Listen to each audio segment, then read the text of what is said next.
So what is your favorite Christmas tradition? What's the one, if I said one thing, what would it be, Pat Gray? Yeah, good at this. Stu. We have a manger scene that we put out every year. And we take the wise men from the manger scene and put them around somewhere else and in the then house. They all move. And then the kids moved them every night. Yeah, but you're not doing that season. now, are you? No, because the kids are a little old for that I know. now. See, it's kind of weird. Once your kids kind of grow up, you're like, eh. Yeah. My kids are still in peak Christmas years. Oh, right now. Enjoy them. So they don't come back. We have done more Christmas stuff this year than have you really is physically possible.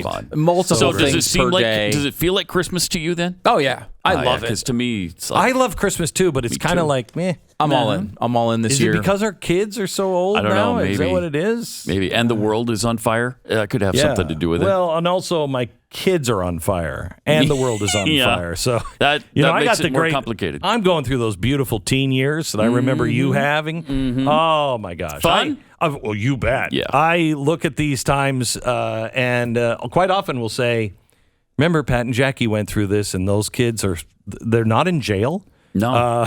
They're so good, far. solid citizens. Mm-hmm. I mean, they turned out, and she's like, yeah, but we're not Pat and Jackie. And I'm like, you're right. It sucks. It's over. Yeah. One of the latest Christmas tradition for me is my grandkids absolutely are convinced that I am Santa. They think you are Santa Claus. Convinced. There is some resemblance, Glenn. You you am have several of the features features I've got needed and required, with the exception of, you have a little bit of a beard, I suppose. Well, but it started really with my grandson saying, "Grandpa, Santa's fat. You're fat." That was the first thing. Santa's fat. Awesome. You're fat. That's a smart kid. He has white hair. You have white hair. Wow. And I'm like, well, you got the two things required to be Santa down. The beard. You need the beard. Yeah. And your beard is not. So here's the thing. The Santa Claus, the first one, where, what's his name? Tim Allen. Tim Allen. He grows the beard and he can't shave it off. Mm-hmm. So last Christmas, and this is all done by my daughter, Hannah, who I bought a couple of extra years by doing some magical things, with I think I've told the story about the Santa sleigh bell. Mm-hmm. You've told it in some live shows, I know. Yeah, and gave her the Santa sleigh bell, and it was really, really magical that year, and it bought about another year or two of believing in Santa. What I didn't know is she was very, very pissed once she found out that Santa doesn't come for those kids of that age. It's time for them to grow up, and he's just for the little kids. And thank you for that look, Stu. And so I'm sitting there, and she says to me, I said, "You remember how magical that was?" And she said, "I was so angry. I was so angry for a long time."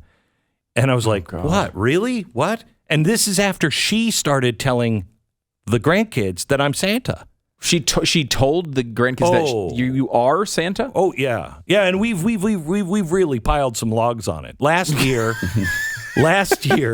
I went to bed early on Christmas Eve, and I said I got to go to bed early, and they're like, "Grandpa, it's 4:00," and I'm like, "I know, I got to go to bed early," and so I went to bed, and I happened to have a real great Santa suit from some show that we did years ago, and so I got into bed and I put my covers up to my chin, but then I got a really good stage, like one with spirit gum glue that you glue on, all the hairs and stuff. Put a really good beard on that looked absolutely real, and had that on the other side of the covers, kind of like Miracle on 34th Street. And Hannah comes in and she's like, "Oh my gosh!" She closes the door and then she runs. We have it all on videotape. She runs and she gets the kids. "You have to see Grandpa." "What?" "You have to see. I can't. I just look." And open up the doors and the kids are like,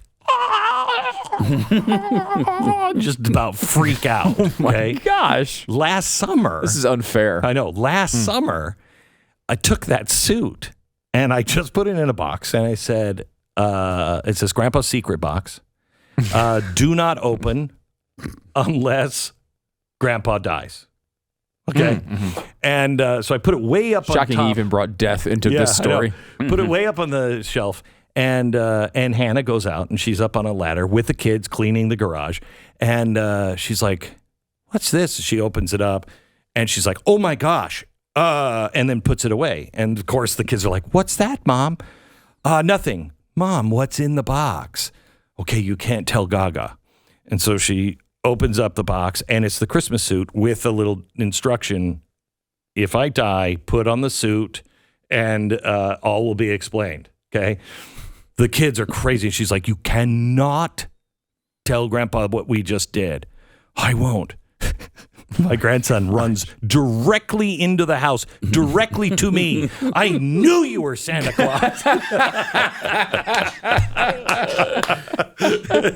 Oh, it's so great. That's incredible. So great. Wow, you've really piled it on here. I know, and I keep saying to her, remember how angry you were with a bell? Right. And she was like, yeah, but they'll probably be angry for a while, but they'll get over it. And I'm like, well, yeah, but then I'm on the outs for a couple of years. Right. I mean, just a couple of years of their childhood. No big deal.